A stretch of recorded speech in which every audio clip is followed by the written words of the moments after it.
warahmatullahi wabarakatuh. Waalaikumsalam warahmatullahi wabarakatuh. Alhamdulillah, wassalatu wassalamu ala man la nabiyya ba'dah wa ala alihi wa sahbihi wa man wala. Amma ba'd. Ya muslimun wal muslimat rahimani Allah wa iyyakum. Kita kembali diberi taufik dari Allah untuk melanjutkan pembahasan kita di kitab Masalah karya sekumpulan para ulama. Dan kita masih dalam mukadimah. Sekarang membahas tentang sumber-sumber akhlak Islamiyah. Dari mana akhlak Islam itu kita peroleh? Qala al-Mu'allif rahimahullah, awalan Al-Qur'anul Karim, Al-Qur'an yang mulia. Allah berfirman, "Inna hadzal Qur'an yahdi lillati hiya aqwam." Sesungguhnya Quran ini memberi hidayah kepada yang paling lurus dalam hal apa? Dalam segala hal, termasuk dalam masalah akhlak. Bahkan perkara yang teramat penting di dalam Quran adalah akhlak. Karena Nabi SAW diutus untuk menyempurnakan akhlak, dan tidak ada agama bagi seorang yang tidak memiliki akhlak. Orang itu tidak layak mengaku sebagai muslim kalau tidak punya akhlak. Karena pedoman seorang muslim adalah Al-Quran, dan Al-Quran adalah kitab akhlak. Aisyah radhiyallahu anha ketika ditanya seperti apa akhlak Rasul, karena akhlakul Al-Quran. Akhlak Rasul adalah Al-Quran. Maka kalau kita mendalami Al-Quran, kita pahami dan kita praktekkan, kita akan menjadi orang yang berakhlak seperti Rasulullah SAW. Kurang fikihnya kita dalam menuntut ilmu, khususnya ilmu yang paling penting yaitu Al-Quran, buat kita agak terseok-seok dalam memperbaiki akhlak. Kita terburuk, memiliki akhlak yang buruk, memiliki karakter kepribadian yang begitu-begitu saja. Bahkan ada yang sangat buruk sampai ke tingkat hujana, orang-orang yang kurang ajar, kurang adab, kurang akhlak. Semoga kita bisa memperbaiki diri. Kemudian juga dari surat Al-Isra ayat 9, dalam surat An-Nahl ayat 90, Allah berfirman, "Innallaha ya'muru bil 'adli wal ihsan." Sungguh Allah memerintahkan untuk berbuat adil dan ihsan, berbuat baik. Adil itu artinya membalas dengan balasan yang setimpal, yang pas. Itu keadilan. Adapun ihsan itu membalas dengan yang lebih baik. Ihsan itu di atas adil. Wa ita'idil qurba, kemudian memberi kepada kerabat. Wa yanha 'anil fahsya'i wal munkar. Dan Islam juga, Allah juga melarang dari keji dan munkar,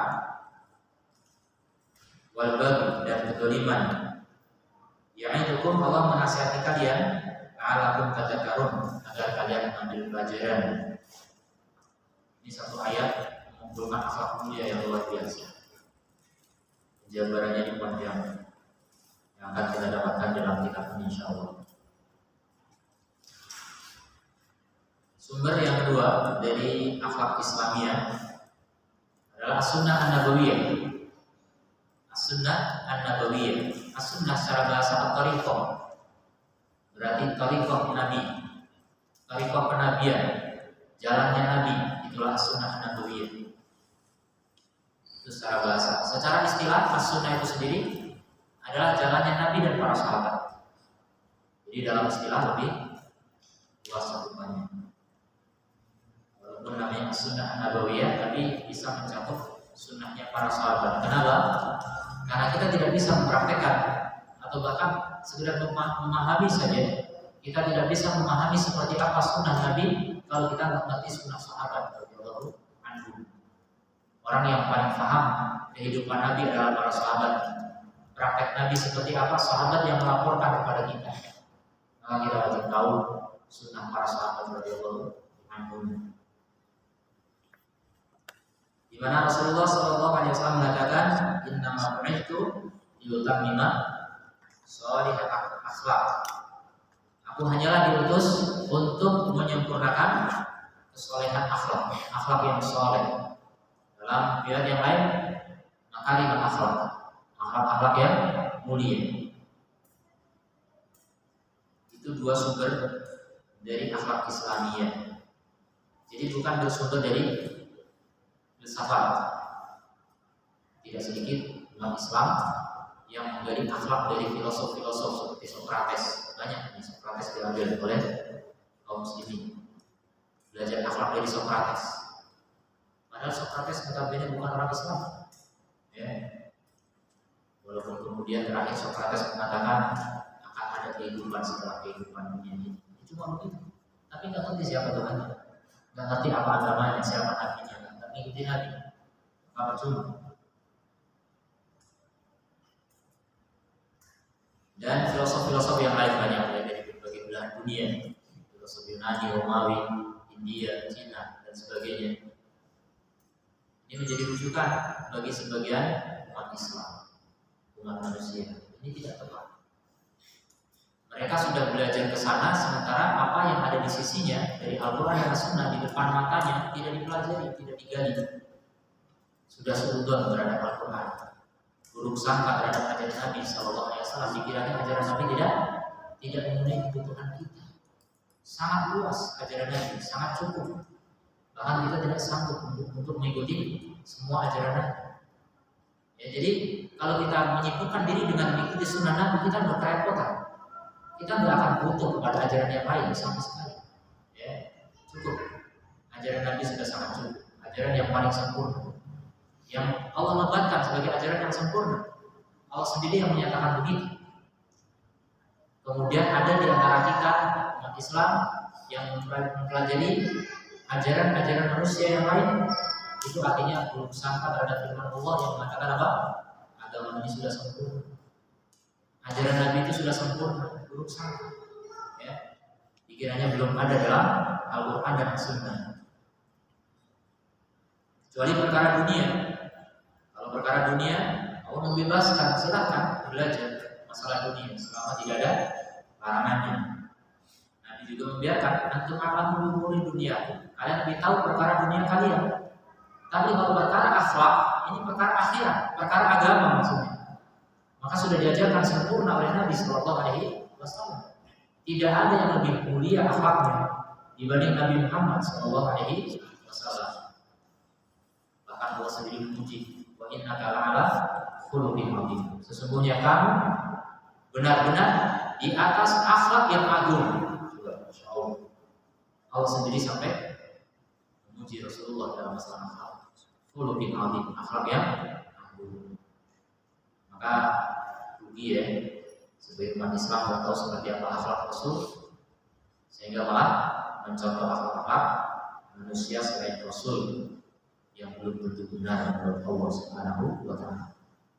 Menurut logika kita bisa jadi itu bagus. Menurut pikiran kebanyakan manusia ini baik. Tapi ketika bertentangan dengan ajaran Rasul, tidak ada baik, tidak ada bagus. Ini yang harus diyakini oleh setiap Muslim. Muslim yang tidak yakin dengan seperti itu berarti masih belum lurus akidahnya. Kalau Muslim akidahnya belum lurus, akhlaknya tidak akan lurus. Akhlak tidak akan menjadi sempurna kalau akidah masih belum beres. Makanya akhlak ini sebenarnya kelanjutan atau pengembangan dari akidah. Jadi kalau kita ingin belajar akhlak harus mempelajari akidah, tidak bisa tidak. Ya. Kalau akidah masih belum beres, percuma kita belajar akhlak. Nanti akan ada yang timpang, ada yang kurang. Bahkan dasar-dasar dari akhlak itu semuanya dari akidah. Ya, seperti apa misalnya? Seperti akhlak untuk ikhlas. Ini akhlak yang paling penting. Begitu banyak orang yang bisa berpenampilan indah di hadapan manusia tapi tidak ikhlas. Artinya apa? Masih ada harapan pujian manusia. Masih ingin disebut baik oleh manusia. Nah ini karena apa? Akidahnya masih belum tahu bagaimana mendasari akhlak yang mulia. maka tidak ada akhlak yang lebih mulia daripada Rasulullah SAW.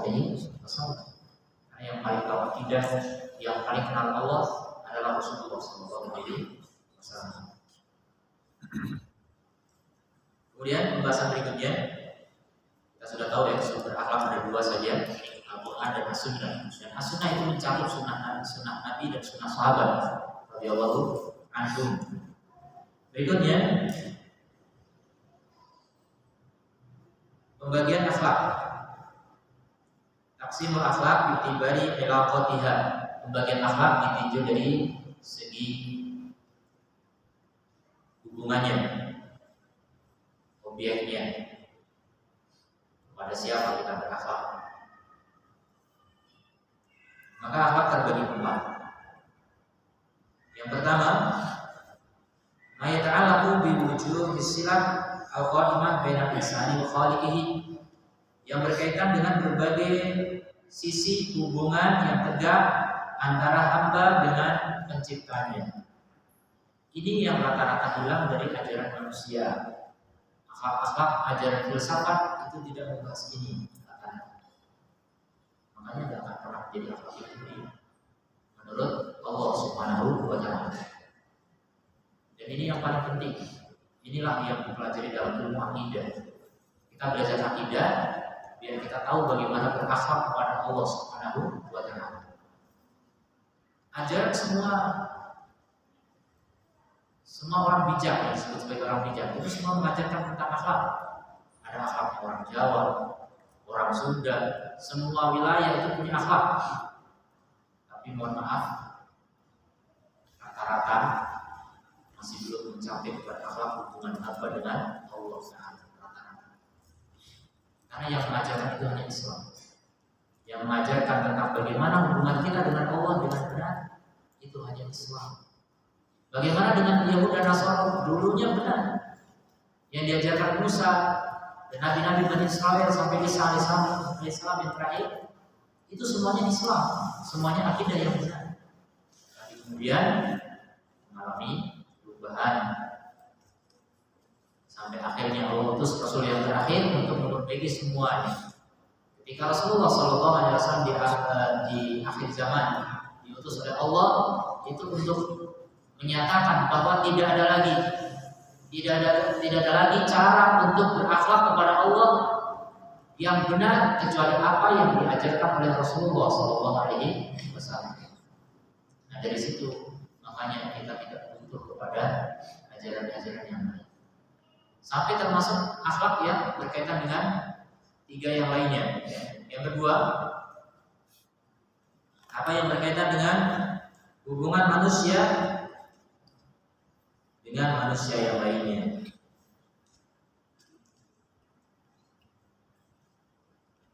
Jadi interaksi kita dengan sesama manusia. Ini yang banyak digali oleh filosof. Kita tidak menjangkau hubungan dengan Allah kecuali keliru. Ada berbicara tentang ketuhanan, teologi, tapi banyak sesatnya karena produk akal. Akal manusia tidak diberi kemampuan oleh Allah untuk mengenal Allah kecuali secara global, dan itu banyak kelirunya ketika tidak dibimbing dengan wahyu. Kemudian yang ketiga, apa yang berkaitan dengan hubungan manusia dengan dirinya sendiri. Lihat ya, ada akhlak terhadap diri sendiri.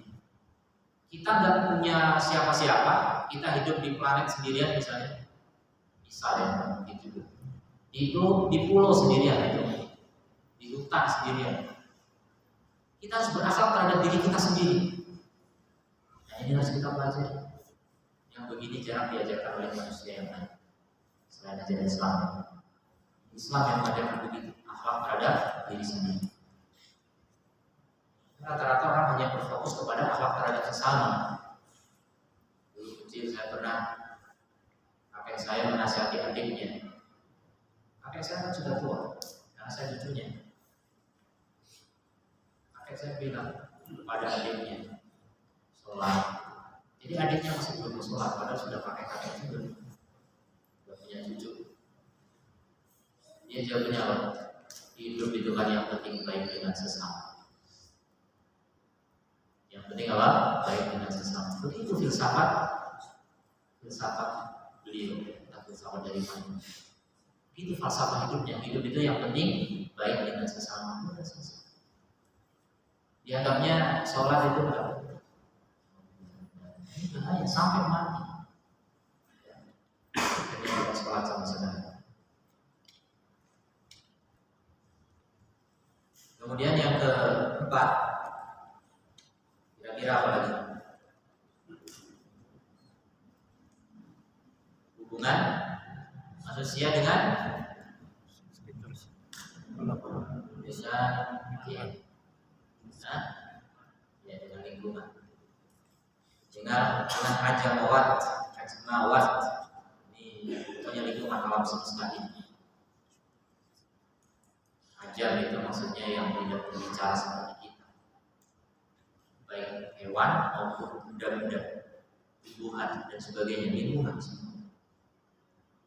Inilah 4 pembagian akhlak menurut Islam. Mana yang paling penting? Nomor 1. Jadi seandainya nomor 2, 3, 4 kita gagal, seandainya gagal, dan 1 berhasil, insya Allah masih ada harapan, untuk bahagia dunia maupun di akhirat. Tapi kalau sudah nomor 1 gagal, nggak ada artinya. Nomor 2, 3, dan 4 gak ada gunanya sama sekali. Antum seindah apapun hubungannya dengan orang lain, tapi tidak berakhlak kepada Allah, Allah tidak terima sih. Gagal masuk surga, gagal bahagia di dunia. Sepertinya bahagia, tapi sepertinya saja, hakikatnya tidak. Ya, itulah pentingnya kita mempelajari akhlak Islamiyah. Berikutnya, pembahasan berikutnya, fadhilul makarimul akhlak, keutamaan dari akhlak-akhlak yang mulia.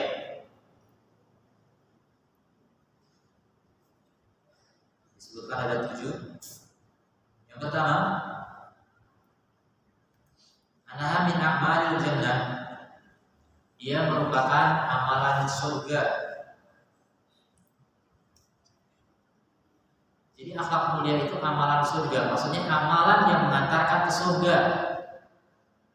Jadi kita bisa lihat seakan-akan inilah calon-calon penghuni surga, itulah orang-orang yang berakhlak mulia, akhlak Islami, akhlak yang diajarkan Rasul Sallallahu Alaihi Wasallam.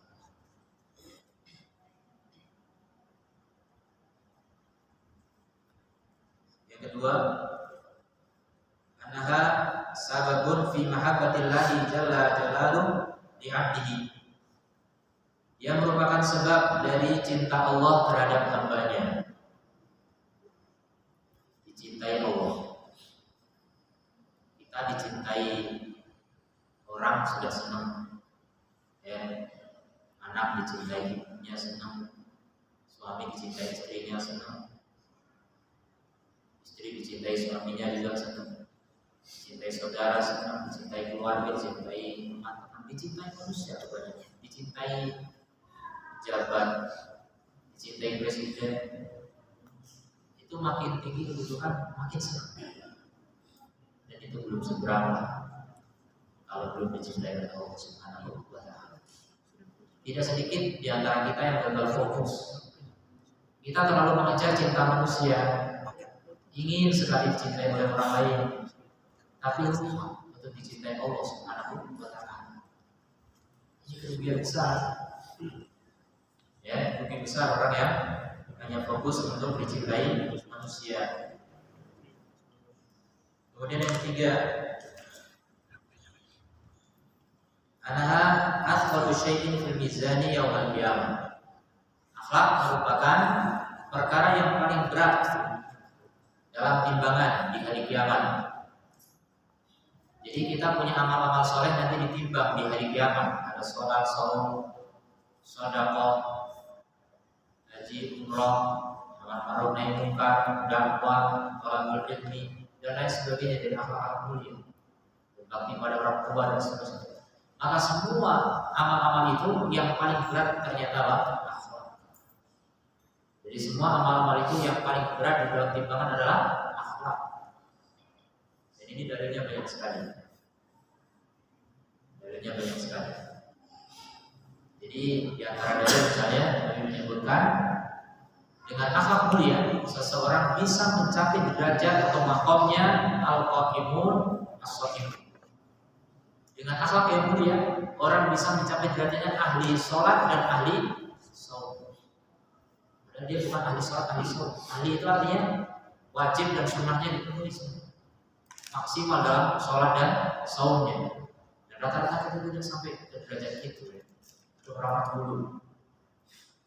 Tapi kita bisa mengejar derajat atau makom orang-orang yang seperti itu, ahli ibadah dengan memperbagus akhlak.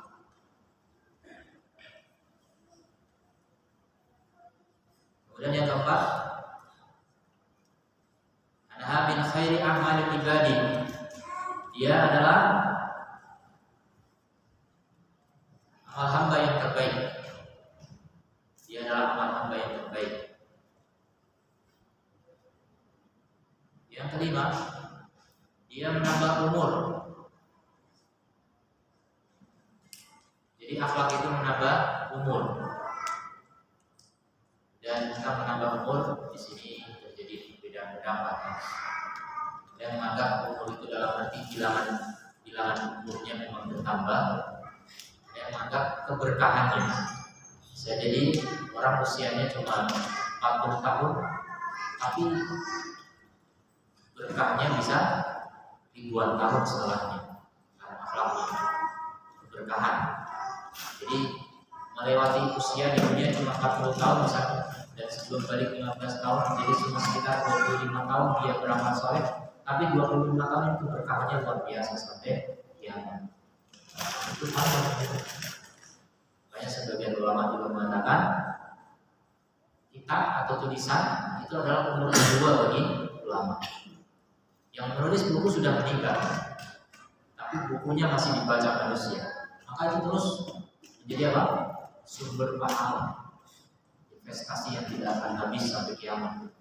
Nah, itu namanya apa? Keberkahan umur. Jadi menambah umur diantaranya keberkahannya. Dan bisa jadi bermakna memang betul-betul umurnya panjang, tapi tidak bermakna bahwa kalau orang umurnya pendek berarti akhlaknya jelek. Juga bukan ukuran ya. Kalau yang umurnya paling panjang berarti akhlaknya bagus, juga bukan ukuran. Cuma ini secara umum. Kemudian yang keenam, anaha amir dia memakmurkan negeri. Akhlak itu memakmurkan negeri. Artinya negeri yang makmur. Makmur itu artinya penuh dengan kebaikan, penuh dengan amal soleh. Makanya termasuk umur disebut umur karena makmur. Umur yang benar itu adalah umur yang makmur. Makmur dengan apa? Dengan kebaikan. Sama seperti masjid yang baik itu yang makmur. Makmur itu bukan yang mewah, merlap dan sebagainya, bukan, tapi banyak aktivitas ibadah di dalamnya. Dipakai sholat, taklim dan lain sebagainya dari kegiatan ibadah kepada Allah. Banyak orang yang mikir, banyak yang iktikaf di situ. Itu makmur. Seperti masjidnya Nabi Sallallahu Alaihi Wasallam, makmur. Makanya ada Dewan Kemakmuran Masjid. Itu tugasnya untuk memakmurkan masjid. Tapi banyak yang salah paham, dikira memakmurkan dengan apa? Memperbaiki bangunan. Jadi bangunan bisa mewah, megah dan seterusnya, tapi ketika nggak ada isinya, sedikit orang yang beramal soleh di dalamnya itu sebenarnya tidak makmur. Jadi makmur itu artinya apa? Penuh dengan kebaikan. Kemudian yang ketujuh, anaha daruratun istimaiyatun. Akhlak merupakan darurat bermasyarakat. Maksudnya darurat itu adalah kebutuhan yang sangat mendesak. Darurat itu di atas hajat. Jadi kita punya keinginan itu ada kamaliyah, kemudian hajiyah, kemudian daruriyah. Kamaliyah itu cuma pelengkap seperti kebutuhan tersier, itu kamaliyah. Kemudian hajiyah itu seperti kebutuhan primer, atau sekunder dan primer misalnya hajiyah. Tapi kalau darurat itu lebih dibutuhkan lagi daripada kebutuhan primer. Dan itulah akhlak mulia. Jadi akhlak mulia itu di atas kebutuhan primer. Darurat. Kita punya kebutuhan primer apa? Pangan, sandang, papan. Kan ini duniawi banget. Ada yang lebih primer dari itu? Yang lebih darurat dari itu? Ada tak?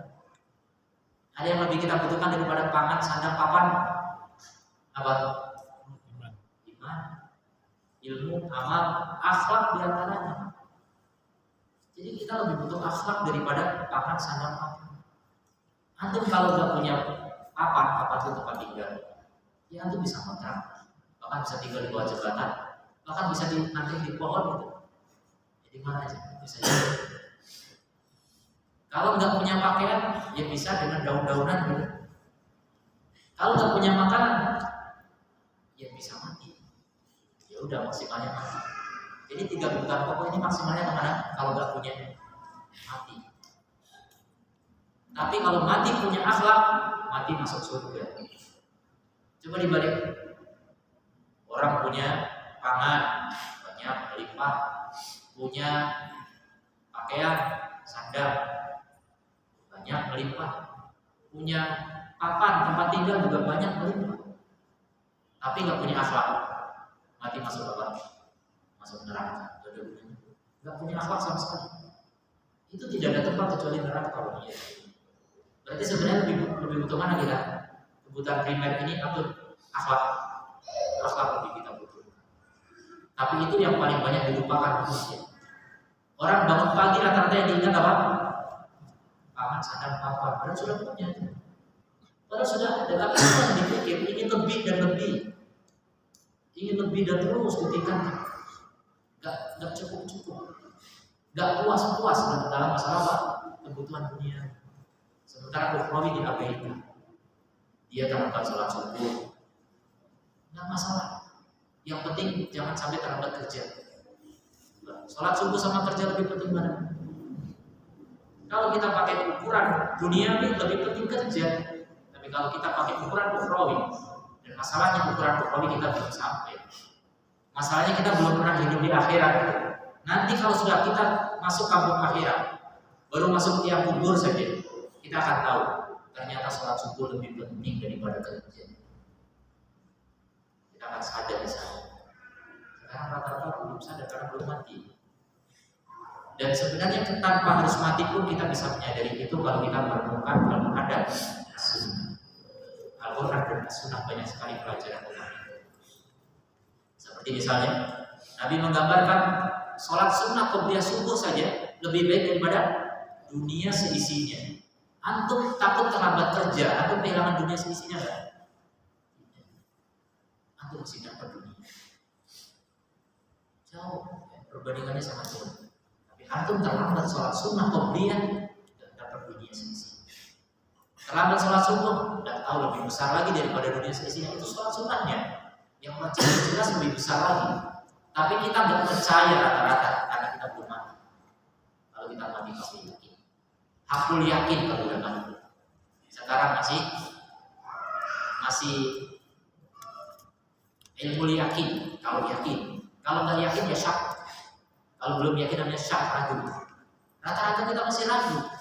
Dalil-dalil sudah jelas, Al-Quran, As-Sunnah kita secara secara pernyataan saya yakin dengan Quran dan Sunnah, belum banyak itu.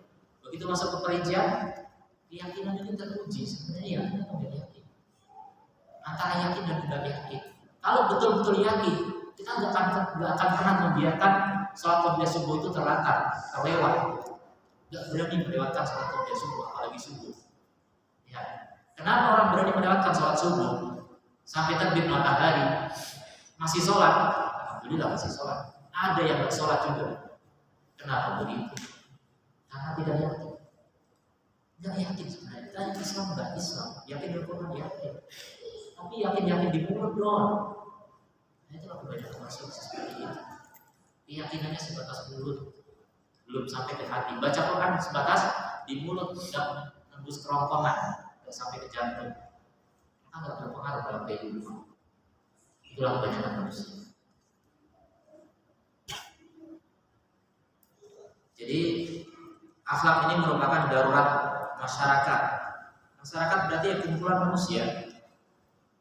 La yastagni anha mujtama'un minal mujtama'at. Jadi tidak ada satu masyarakat pun yang bisa yang tidak butuh kepada akhlak. Tidak ada satu masyarakat pun yang bisa hidup tanpa akhlak. Taruhlah ada ya masyarakat nggak ngerti Islam sama sekali, tapi lihat coba masyarakat seperti apa itu, binatang, bahkan lebih kecil daripada binatang ternak. Begitu kenyataannya. Coba lihat negara-negara kafir, negara-negara yang ada Islam tapi minoritas kecil sedikit. Seperti apa kehidupan mereka? Saya pernah hidup bukan di negara kafir sebenarnya, masih wilayah Indonesia, tapi mayoritas sudah banyak orang nonnya. Bagaimana kehidupan di sana kejahatan? Bagaimana anak muda dan mabuk-mabukan? Yang namanya mabuk-mabukan itu pasti rawan kejahatan. Pokoknya enggak karuan, kacau. Itu contoh ya, masih di Indonesia. Bagaimana di luar negeri saya tidak tahu. Saya keluar negeri cuma ke negara-negara Islam juga, beliau yang pernah tahu luar negeri di negara-negara kafir sana. Walaupun banyak menyatakan negara paling bahagia, menyatakan negara paling makmur, paling sejahtera, paling aman, tetap tidak ada negara yang lebih aman daripada negara Islam. Contoh dari segi kebahagiaan sebenarnya, kebahagiaan kan di antara tolak ukur mereka punya tolak ukur yang berbeda macam-macam. Tolak ukur yang mudah sebenarnya bahagia itu sebenarnya apa? Kan di hati, maka hati nggak bisa dipilih sebenarnya. Cuma bisa secara detail, secara kasarnya gitu. Lihat negara yang paling sedikit orang yang stres, yang paling sedikit orang yang depresi, sedikit orang bunuh diri, sedikit menggunakan narkoba, itu yang bagi itu negara. Paling sedikit angka bunuh dirinya itu negara-negara Islam. Tapi yang paling banyak Jepang, padahal paling makmur. Mereka sejahtera secara zahir dunia makmur. Tapi kenapa gak bahagia? Kenapa bunuh diri? Karena gak bahagia. Kenapa gak bahagia? Karena gak ngerti Islam. Mereka gak ngerti akhlak Islam, makanya gak bakal bahagia. Jadi akhlak Islam ini berlumrah. Setiap masyarakat dimanapun di dunia ini gak bisa bebas, gak bisa lepas dari akhlak Islam ini. Sangat dibutuhkan untuk kebahagiaan dunia sebelum kebahagiaan di akhirat. Bahagia dunia saja tidak diraih, apalagi di akhirat. Maka kerugian besar orang yang hanya fokus memperhatikan sukses duniawi, sementara tidak bahagia. Banyak orang sukses tapi tidak bahagia, karena sukses ukurannya hanya materi. Kalau melihat penghasilannya sekian, bisa begini, bisa begitu, semua serba bisa, itu dianggap sukses. Tapi apakah bahagia? Bahagia itu beda dengan sukses. Bahagia itu hanya ketika hamba dicintai Allah berbahagia. Itulah puncak kenikmatan dunia. Kita tidak pernah kenikmatan itu kalau tidak dicintai Allah Subhanahu wa Ta'ala. Kemudian asalatul akhlak minal muslimin.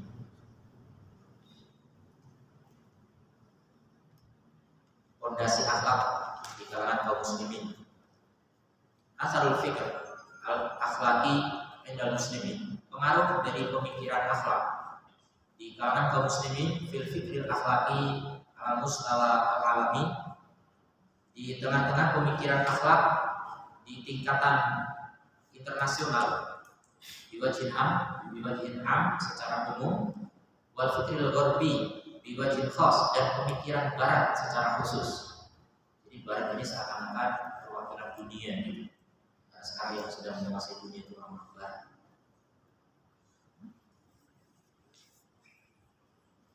Wala yazalu hadzal fikru musaytiran ala sulukil muslimin bil hadir.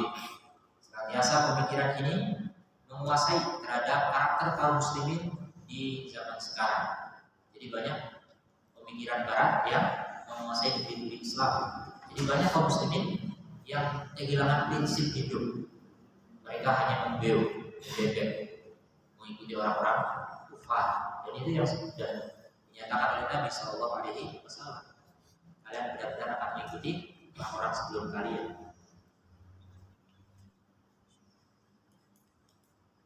Wa ya'malu ala siyawati hayatihim fil mustaqbal, dan bekerja pada pembentukan kehidupan mereka di masa yang akan datang. Dikauni hadzal fikr islami fikran kauniyan yu'aliju qadaya al-hayat insaniyah min mandarin yasmu ala nawahi al-qaumiyah wal ilkiyah wal iklimiyah. Sebenarnya akhlak Islami ini ialah yang akan membentuk masa depan dunia. Ya. Kenapa? Karena pemikiran Islam ini adalah pemikiran kauni, pemikiran semesta. Ini pemikiran bukan sekedar pemikiran manusia. Akhlak Islam ini adalah dari Sang Pencipta semesta, Rabb semesta alam, Allah Subhanahu wa taala. Yang akan apa? Yang akan menjadi solusi atas setiap problematika kehidupan manusia dalam pandangan yang tinggi dalam berbagai bidang kehidupan yang menembus tingkat qaumiyah, kesukuan ataupun etnia itu kurang saraf atau iklimiyah wilayah. Jadi tidak bisa dibatasi dengan suku, bangsa, wilayah tertentu. Akhlak ini adalah akhlak internasional. Akhlak Islam ini mestinya tersebar ke seluruh dunia. Ini mestinya, tapi kita jangan terlalu tinggi pikiran kita. Kita mulai dari diri kita, dari pribadi kita masing-masing, baru bisa meluas kepada keluarga, baru terus ke masyarakat kita, terus sampai ke negara tetangga dan seterusnya sampai menjadi akhlak internasional. Iktisabul akhlaq al-islamiyah, memperoleh akhlak Islami. Akhlak imma fitriyatun wa imma muktasabatun. Jadi akhlak itu ditinjau dari sumbernya juga atau dari ya bisa dikatakan asalnya. Itu ada dua. Ada akhlak fitriyah dan ada akhlak muktasabah. Akhlak fitriyah atau disebut dengan akhlak tabi'iyah. Akhlak yang terpatri, fitri, terpatri dalam jiwa atau dalam bahasa kita sering disebut dengan bawaan lahir. Akhlak bawaan lahir. Jadi asalnya dari mana bawaan lahir? Memang dari lahir sudah begitu akhlaknya. Jadi bawaan lahir manusia itu beda-beda. Ada yang bawaan lahir sudah pemberani, dermawan. Ada yang bawaan lahirnya apa? Pengecut, penakut, pelit. Nah itu bawaan lahir. Nah kemudian datang Islam untuk memperbaiki akhlak-akhlak yang bawaan lahir itu. Yang sudah baik diperbaiki lagi, dimaksimalkan, disempurnakan. Makanya Rasul fungsinya apa? Tugasnya apa? Menyempurnakan. Kalau sudah bagus disempurnakan. Kalau yang belum bagus diperbagus, diperbaiki. Nah itu yang disebut dengan akhlak tasabah. Akhlak hasil apa? Hasil perolehan, hasil kerja, hasil usaha, upaya. Jadi walaupun bawaan akhirnya jelek, tapi diusahakan untuk menjadi baik. Akhirnya menjadi akhlak yang mulia. Makanya tidak ada semboyan ya udah dari lahirnya begini, mau gimana lagi? Ini semboyan yang tidak benar. Karena kalau orang bisa berargumen dengan itu artinya Islam nggak usah datang, Nabi nggak usah diutus, Al-Quran nggak usah diturunkan. Ya, seandainya akhlak bawaan lahir itu nggak bisa dirubah, maka Islam nggak perlu ada. Jadi Nabi diutus, Quran diturunkan, Islam disebarkan, itu karena akhlak itu bisa dirubah, akhlak itu bisa diperbaiki. Itulah akhlak muktasabah, ya. Hasil upaya, hasil usaha. Bahwa itu akhlak nasi fitriyah. Jadi sebagian akhlak manusia itu fitri, tabi'i, bawaan lahir. Tadharu fihim mundu awali hayatihim, yang nampak muncul dari dia sejak awal kehidupannya, masih kecil sudah punya akhlak itu. Tanpa dilatih, tanpa diupayakan sudah ada yang bawaan lahir. Wabatu akhlaqin nas, dan sebagian akhlak manusia kasabatun adalah hasil usaha.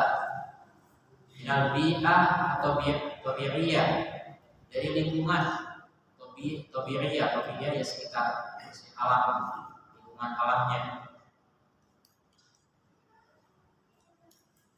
Makanya kalau orang pelit, dia ditempatkan di kalangan orang dermawan, itu bisa keluar dermawan. Makanya penting memilih lingkungan yang baik. Itulah kenapa Nabi selalu mengingatkan tentang pentingnya apa? Memilih pergaulan, memilih teman.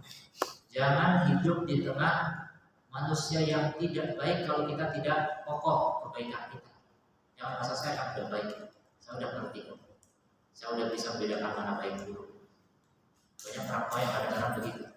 Pak, itu di mana anaknya? Anak saya kan sudah dewasa. Anak bapak itu dipacarin orang, Pak, nanti dihamilin gimana? Anak saya udah ngerti baik. Ini orang tua yang tidak tahu diri. Kiranya ketika anaknya pacaran sudah ngerti baik buruk, gitu, tidak terjadi perzinahan. Kalaupun tidak zina kemaluan, zina yang lain-lain sudah terjadi gitu. Dan itu manusia dayus namanya. Orang tua dayus yang membiarkan kemungkaran terjadi di rumahnya atau di lingkungan anggota keluarga. Itu dosa di hadapan Allah. Jangan mandangkan Pak udah dewasa, udah ngerti baik buruk. Ngerti baik buruk, tapi tidak bisa dijalankan. Apa gunanya? Orang-orang pacaran itu ngerti nggak kalau pacaran itu buruk? Banyak yang ngerti. Yang namanya megang anak orang belum sah, itu ngerti itu nggak baik. Kalau mereka nggak ngerti, ya mereka nggak akan nikah selamanya. Dikatakannya itu baik aja gitu. Makanya mereka sadar, tapi yang baik itu nikah sebenarnya. Cuma mereka mau coba-coba dulu sebelum nikah. Jadi ukuran baik buruk itu tidak cukup. Tapi lingkungan yang baik sangat dibutuhkan oleh setiap kita. Jangan merasa saya udah baik, saya udah bekali anak saya dengan pemahaman yang baik, tapi kemudian hidup di lingkungan yang buruk akan berulang. Dan perlu dipahami, semua sudah tahu saya kira, pengaruh buruk dengan pengaruh baik, mana lebih gampang menular? Tidak ada ceritanya orang ketularan sehat. Si A sehat, si B sakit, kemudian bersebelahan. Apakah si B ketularan sehat oleh si A? Tidak ada cerita ketularan sehat. Yang ada ketularan sakit. Itu secara fisik. Demikian juga secara mental, secara batin. Akan berulang. Keburukan itu berulang.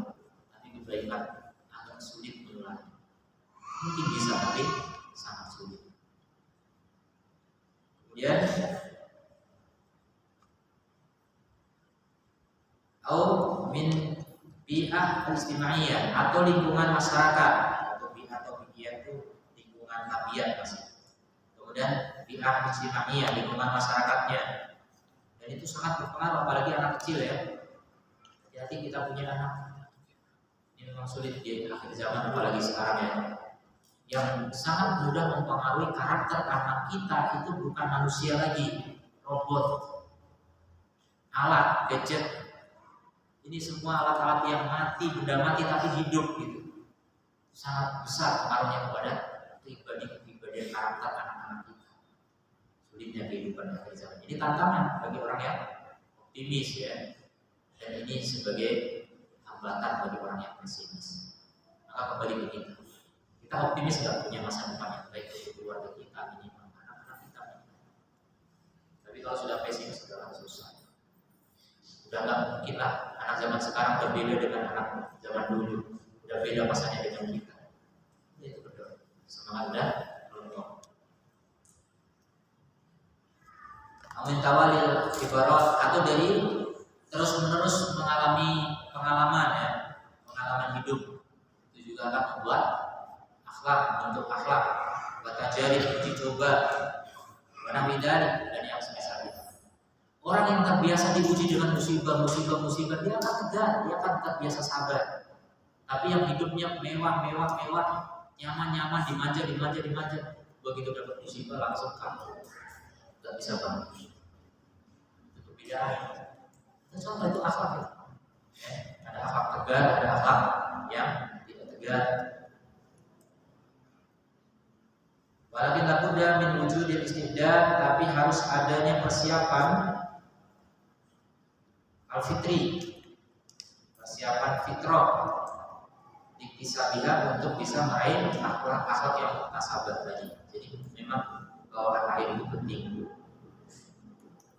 Sanuha kasati jami'il maharat, perkaranya seperti seluruh keahlian ya.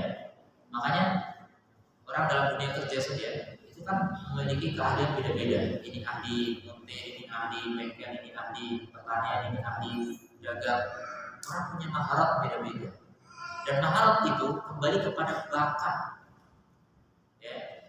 Makanya kalau ada orang kerja nggak sesuai dengan bakatnya itu tidak maksimal. Makanya di sekolah ada bimbingan untuk konseling untuk mengetahui bakat masing-masing siswa. Itu pengarahan agar apa? Nantinya yang dia kembangkan sesuai dengan bakatnya dan minatnya juga. Jadi orang yang sudah punya bakat bawaan bagus itu pengembangannya lebih mudah. Itu juga akhlak. Ya, makanya di sini Islam mengajarkan apa? Dalam membentuk akhlak anak kita dengan cara apa? Gimana? Biar anak kita punya bakat yang bagus, gimana caranya? Hah? Gimana? Bakat ini ya, bakat itu bawaan lahir. Gimana biar bawaan lahirnya bagus? Gak bisa jawab berarti yang gagal. Berarti selama ini aku gak ada upaya seperti itu. Atau ada tapi lupa? Dilatih kecil. Itu bukan bakat. Bakat itu tanpa latihan.